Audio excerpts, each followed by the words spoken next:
Tonight, the president stands before the world to launch the greatest birthday party in human history. America 250. It's a moment for every patriot to stand tall and be proud of what we built over 2.5 centuries. I'm J.R. Majewski. We're hopeful for the vision tonight, but we're looking at the reality. Now here's the receipts. The president is going to talk about maritime dominance and Freedom 250, flags flying on every farm. And honestly, we need that pride.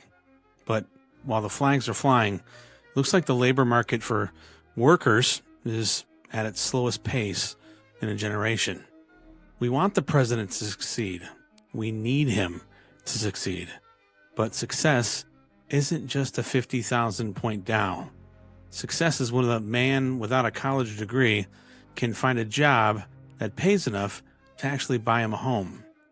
Now, if we want to talk about celebrations, first I think we need to consider how we can celebrate America's 250th when we have violent riots tearing through Minnesota, while D.C. plans parades and funds the National Garden of American Heroes. Working class neighborhoods are watching their streets burn.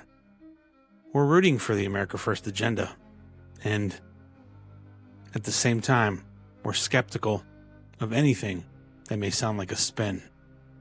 And look, I really want the state of our union to be strong, but what I hope for isn't a strategy. Tonight, the most important things won't be on President Trump's teleprompter.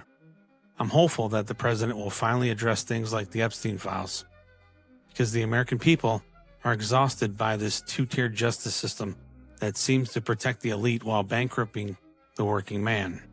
I hope he takes a stand against the institutional fraud that's hijacked our systems, because if we're truly going to clean house for the 250th anniversary, the president needs to start by releasing the names of the files and prosecuting the frauds.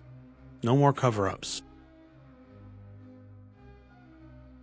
And that brings us to the real reason for tonight's speech.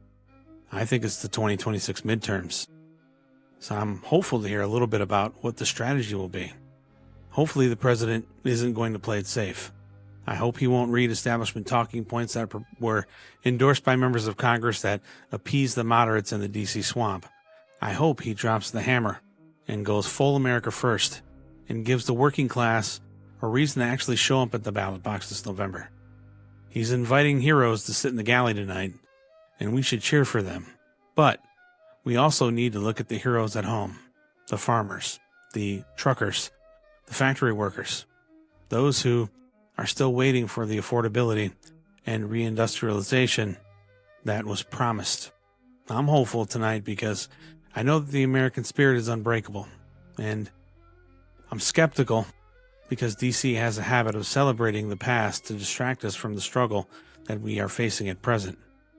So let's watch the speech tonight, and let's look for the substance behind the spectacle. Let's look for who President calls out, and more importantly, who the president protects.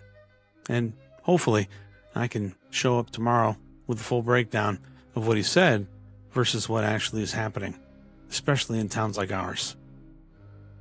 I'm J.R. Majewski. We love this country, and that's why we demand the truth. Subscribe if you're one of the few holding the line with me.